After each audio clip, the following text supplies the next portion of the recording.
Welcome to the Filmsteins, the double-featured podcast. Join us as we unravel the interwoven experience of the continuous conversation of cinema. Take part in pairing movies with their cursed counterparts, movies that share DNA, or even pairing questionable duos by joining our Patreon at patreon.com/Filmsteins. We offer tiers at the $1, $5, and $20 level, where the $5 tier grant the ability to request films to further the discussion. So grab some popcorn, sit back, and get ready to join the 100-year conversation. This is the Filmsteins, where movies are more than just entertainment, they're an experience. All around you. And welcome back to another episode of the Filmsteins. Thank you guys for joining us today. Today I am joined by my explosive friend, Lucy. Hello, everyone. Remember, we post every Monday, Wednesday, and Friday with brand new episodes of the Filmsteins. Some recent episodes include the Zone of Interest, 2024's Mean Girls, Ferrari, Poor Things, and our 2024 Academy Award predictions. Remember to leave nice comments, thoughts, and ideas over on our Patreon at patreon.com/Filmsteins. Leave nice reviews over on Apple Podcasts, Google Podcasts, all podcast platforms. Come request a movie. Come subscribe for $1 or more. We appreciate all the support. Thank you guys so much. Are you stressed and filled with anxiety like I am? Maybe in a bit of pain from that car accident you had a few years ago? Well, the sponsor of today's episode, Hempville CBD, has us covered. They have the highest quality products created by chemists and doctors. Hempville carries everything from CBD to THC dispensary grade without those despicable dispensary prices. Order your Delta 8, 9 edibles and vapes along with the THCA flower and get free shipping when you spend $50 or more at HempvilleCBD.com. Check out the link in the description for more details.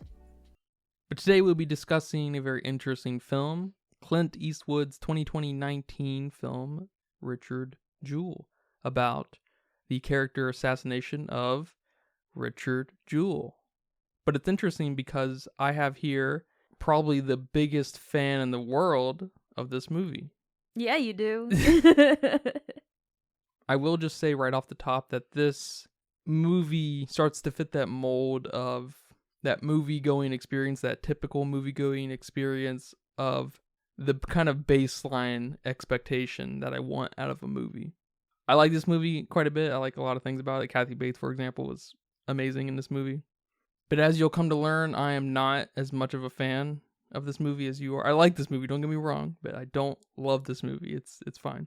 And I'm tickled by how much you love this movie at the end of the day. It makes me like it more, truthfully. But it is kind of that baseline film that I like to see. It makes me really happy to experience films like this. They have a mostly complete vision. They're not trying to say X, Y, and Z about ABC, and doesn't have a lot of bells and whistles. It's very simple in a lot of ways. I just appreciate that. It kind of reminds me of Mice and Men, the one by Gary Sinise. And of course, there's a fun kind of sensationalization around this film, makes the media and the FBI, the cops, whatnot, look funny, right? But I'm very curious what you have to say about this movie after all these years, only 5 years since it came out. We saw it in the theater when it first came out. That was fun. We recently watched it again. I feel pretty much the exact same way, which I'm glad to get off my chest, I guess. I've been thinking about it. I'm like, this movie's actually mostly competent. And it's kind of surprising because Clint Eastwood is such a old guy in the industry. He was a big actor in his day, and he's moved over to directing. He also acts in some of his movies, which is always kind of fun, right? Yeah. But I'm very curious. How do you feel about this movie after developing your Shinigami eyes? Well, I'm glad to hear, first of all, that you really enjoyed it, even after watching it a second time. There are some films that we have done that with that just kind of lost a little bit of that magic of seeing it maybe at the movie theater or having a story kind of like this. So I'm really glad. But this is a film that instantly fell into my favorite of films. And rewatching it now, I think I cried the second time more than I cried the original time. Something about knowing, and shit, I'm gonna cry now. But just something about knowing that he's innocent And rewatching this just was messing with my heart. It was tugging at my heartstrings like nothing else has, which I'm sure other things have, but this movie isn't powerful in its message, but it's really powerful in this character that we have and kind of everything he stands for. My favorite characters in a lot of books and movies, and especially anime, are always the characters that are stupidly optimistic and determined and do what's right. Is it always the law? Maybe not, but it's always justice and doing what's right for the people and the people around them. I'm thinking Goku, I'm thinking Luffy, I'm thinking Naruto, I'm thinking like Anne of Green Gables. These people that are just almost naive but so wise in a way. And that's where I'm throwing Richard Jewell. And something about that just warms my heart, and watching him go through this and his character being defamed and him just being put on the spot like he is and being torn down, and just his essence of being optimistic. And yeah, you guys need help, sure, I'll what you need, I'm law enforcement too, I know how it goes. And especially that scene where he's trying to defend to his mom, like, well, they're just doing their job, and she's like, you idiot, like, don't you see? And just something about that type of character I absolutely love. It's such a trope, and I don't know if these characters are people's favorite characters per se. No one's favorite character is Naruto, but he's so inspirational. No one's favorite character is Goku. That one's probably a little bit more than Naruto, but people like Vegeta or Gohan or Piccolo. I don't know. No one likes Krillin, but Goku doesn't give up. You know what I'm trying to say? Oh, yeah. And I know this is based off a real life event, which adds to this for me. Because we didn't just make up this character that's kind of like this. There's already someone who existed that tried to do the right thing and just got torn apart. And just that itself makes this movie an automatic, 3 for me. Just having this type of character going through what he went through and just the feelings for him, the sympathy. But add on the cinematography, which was pretty good. It wasn't a wow, but it was definitely pretty good. It fit with the story. This isn't the type of story where this needs to stand out all that much. Along with the score, the score was almost not noticeable, which to me was a plus here. And it built the suspense wherever it needed to build the suspense.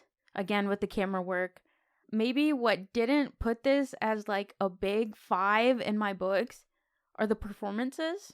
I think we had really one notable weak performance here, and Kathy Bates and Paul Walter Hauser were standouts.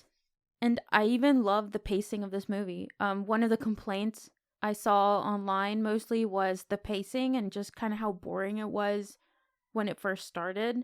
But I didn't find that a problem whatsoever. It needed to beautifully create this story, and we needed to know what kind of character Richard Jewell was before the intensity of the media and his interrogations.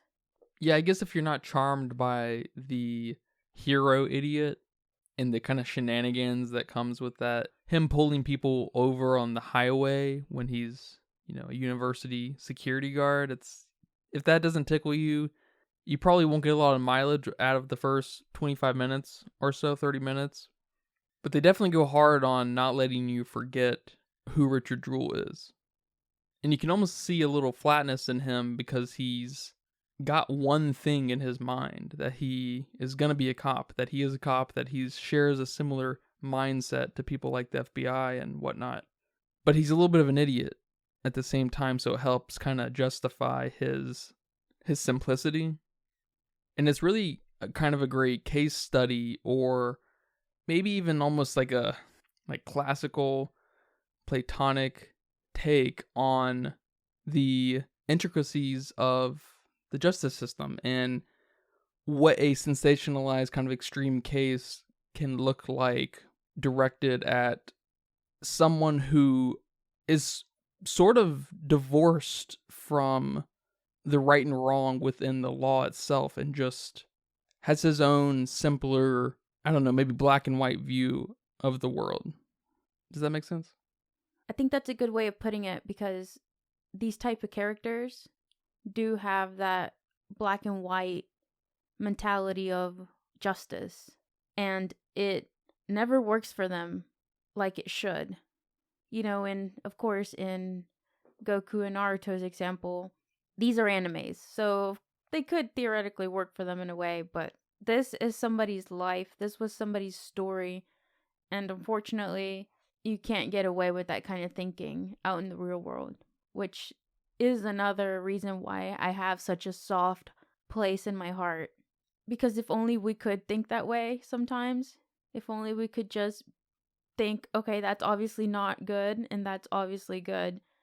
Because to me, even as silly as these scenarios that he does, even as silly as they sound, I almost tend to applaud them. Because, okay, he's impersonating being a cop out there, but what is he trying to do? Keep the drunk people from going out on the road to save lives. So I can't help but to just cheer him on. And it's just so sad how the media just tears him apart, because all you have to say is impersonating a cop, and that's it. And he gets torn. Not even thinking on the reason why, because it doesn't matter in this justice system. He's just trying to help people. Like I said earlier in the episode, this movie really made me tear up the second time around, knowing what was going to happen, knowing the results, the outcome. And there were several scenes that, of course they shatter your heart.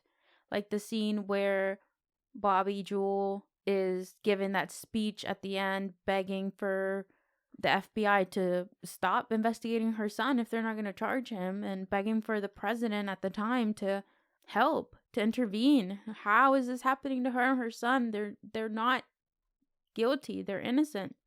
And that scene with Richard finally getting angry and opening up and letting us know that people have been mean to him his whole life, calling him a Pillsbury doughboy and all these fat jokes and stupid jokes that he's been receiving his whole life. So those are very, very powerful scenes, and of course I'm gonna cry during those. But there were some sneaky scenes in here that, I don't know, for some reason also made me just uncontrollably tear up. One of the ones that stick out to me is that scene where the FBI is taking all their stuff from their home. They're taking his guns, of course, but then they're taking her Tupperware. And then in one scene, she comes out just flabbergasted and exhausted, in such turmoil, and she says, they took my pantyhose, or they're taking her pantyhoses and looking through her underwear drawer. And for some reason, I just couldn't help myself. Just that invasion of privacy for a family that's not even doing anything wrong, but having that level of intrusion with, her undergarments. And she's an older lady. Of course that affects her more than it does maybe someone younger, maybe someone from our generation. That's like a big, that's a big no-no. You don't touch people's underwear. And why is that necessary for you to take? Yeah, they definitely make the FBI and the cops look literally insane, taking all of their stuff. Whether they do that in real life or not, it doesn't really matter. But they make them... They definitely villainize them here. Yeah, they make it look like they're going to paint this picture however they want. And of course, the cops are not your friend, especially when you are a suspect. So, we see that through Richard Jewell saying that it's just their job. They're trying to get this story straight, whatnot. But you tell me how the guys in 12 Angry Men put a better investigation together in a single room than the Atlanta FBI did. Tell me that. When they were, running around trying to frame Richard Jewell. It made the FBI also look stupid. Yeah. Which is, it's funny. At what cost? We still ruin Richard Jewell's life. And that's not necessarily because of the FBI. It isn't, I guess. It's because of the media. And they ran away with, convicting him right away. At least the FBI didn't do that, I guess. They didn't throw him in jail for the whole period of investigation. Yeah, I've been trying to really think about the reason for making the FBI look the way they do. I don't know if it was just to exaggerate Richard Jewell and his characteristics. Yeah, no, it's to sensationalize the whole situation and have this kind of heightened view of it all. Because Richard Jewell is, obviously exaggerated. He just, I'm one of you guys, man, cop to cop. And of course, we're going to sensationalize the media because they are going to sensationalize the story. So we have this kind of circular sensationalization. And so the FBI being a little more tamed in this scenario would probably stand out in a weird way. And so we needed to kind of accentuate their crudiness. Especially, it's funny enough that one guy who hardly said anything, he was like the sidekick to the main FBI guy. His face, he looked so sneaky and gross. And He did. he was really good at kind of running that home. That's funny you say that, because he did. He looked like he was up to something. Yeah, and I guess what I'm trying to say is the main takeaway of the movie, if that's even important to me. I guess I briefly thought, okay, well, I didn't know the FBI could potentially do something like this. Maybe not to that extreme, but at least lie to me about why they would need me. I mean, that interrogation scene where they were faking doing a training video, that one got to me too. That one was rough to watch, especially when Richard caught on and they were like, okay, well, sign this. He's like, okay, and then he pretended to sign. They were like, no, sign it for real, for authenticity. He's like, I'm not gonna sign something I don't agree to. And I'm like, yes, Richard. But it was just so heartbreaking. So is it like a cautionary tale here, also, in a way? Or is that just me? No, of course, especially here in America where we're notoriously afraid of the cops, or we have this weird relationship with the cops here. It might be like that everywhere across the world. It probably should be. But even more so, especially now here in the United States, the media is the worst at sensationalizing. I mean, first and foremost, we're all a little bit guilty of this here and there, but a lot of people don't even read articles anymore. They just read the headlines. That's a problem. Yeah. The media knows that, hence clickbaity type things. I don't even know if we can call it clickbait anymore because you don't have to even click anymore. You just glance at the headline and you're good to go. Yeah, that's even worse. But I don't know about in the 90s or even 10 years ago probably. The media is not the greatest at doing investigative work. And you can especially see that here. Not that this is depicting a real scenario. It's hyper fictionalized, right? Of course. I'd call this like hyper realism. We've got these kind of real tethers to tendencies and sensibilities, but they're just accentuated out the ass. But was there ever one moment where one of these so-called investigative journalists came to Richard and, tried to take him out to dinner and talk to him and get a real story out of him? No. They were vultures. They just jumped on him like a paparazzi. They treated this poor man like he was, one of these poor celebrities who get fucking run down by these psychos, who just are in movies and sing and stuff. It's like, that's crazy too. But they just waited outside like zombies, Even our main journalist here, Kathy Scruggs, didn't put any legwork in to getting a story. She put some legwork in. She did do some legwork. Yeah, that's true.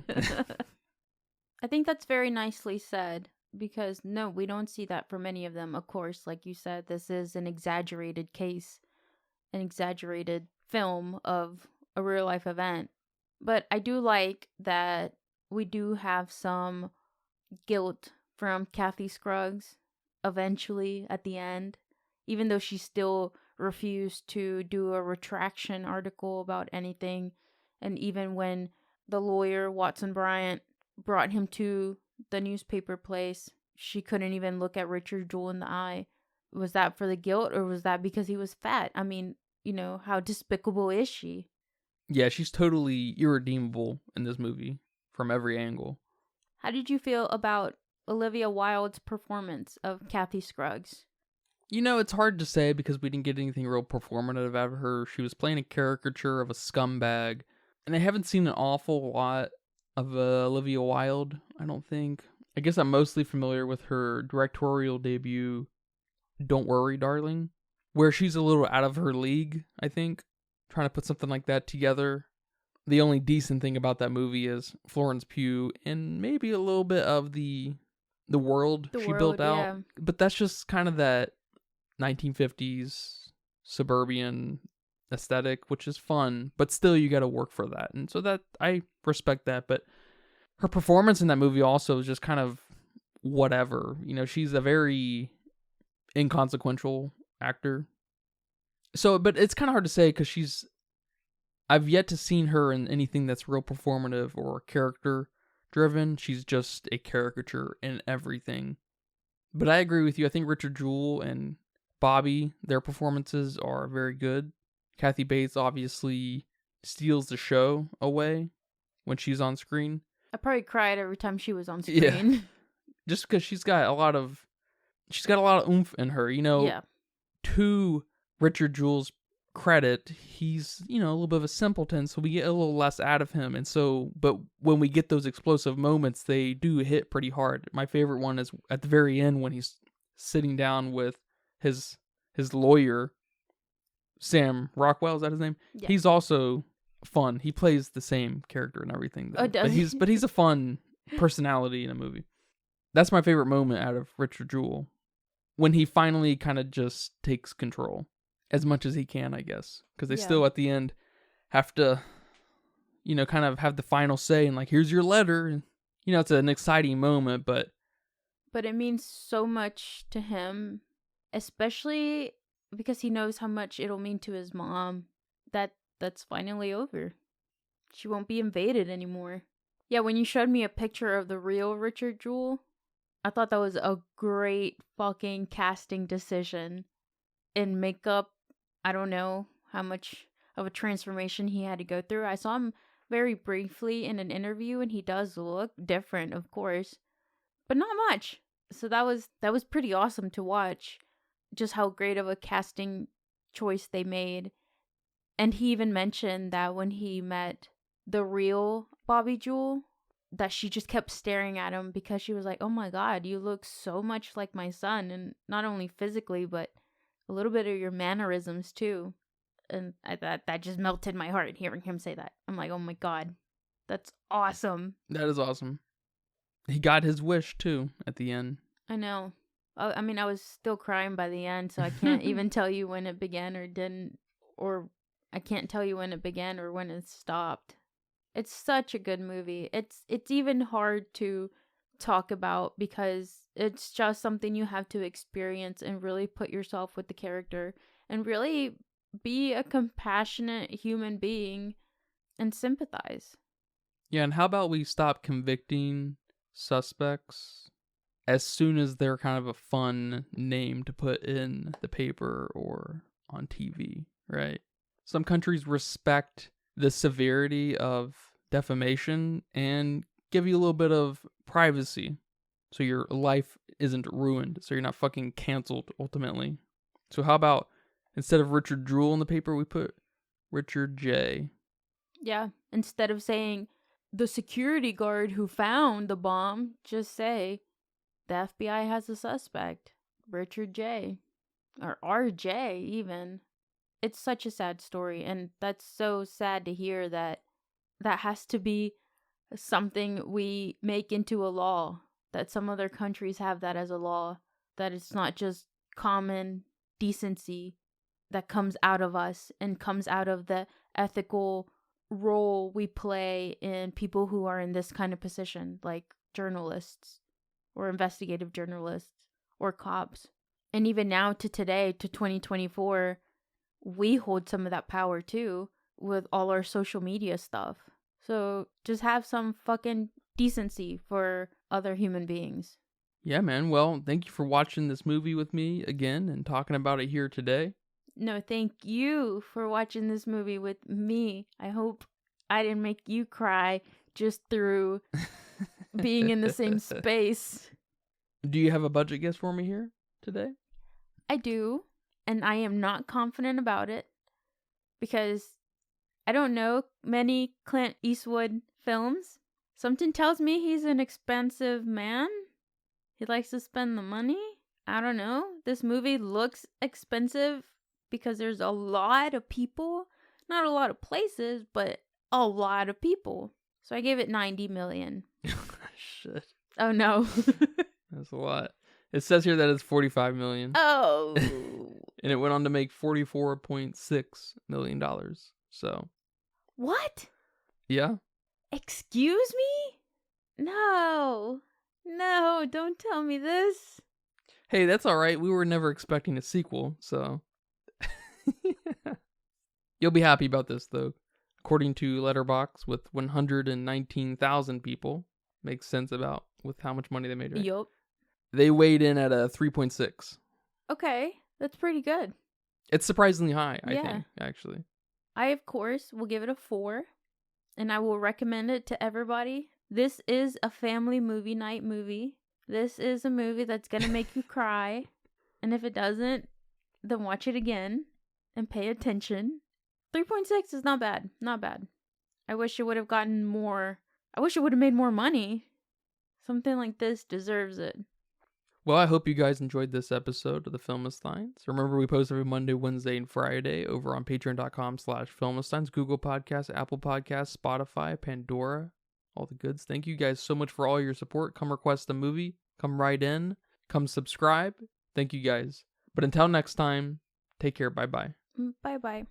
And that's a wrap for today's episode of the Filmistines. Thanks for tuning in and joining us on our cinematic journey. We hope you enjoyed the discussion and gained some new insights and perspectives on the world of movies. Don't forget to subscribe to our podcast on your favorite platform, especially Patreon, at patreon.com/Filmistines, and follow us on social media for more film-related content. We love hearing from our listeners, so if you have any feedback, suggestions, movie recommendations, or book recommendations, please feel free to reach out to us. Until next time, keep watching and keep loving the magic of movies. This is the Filmistines, signing off.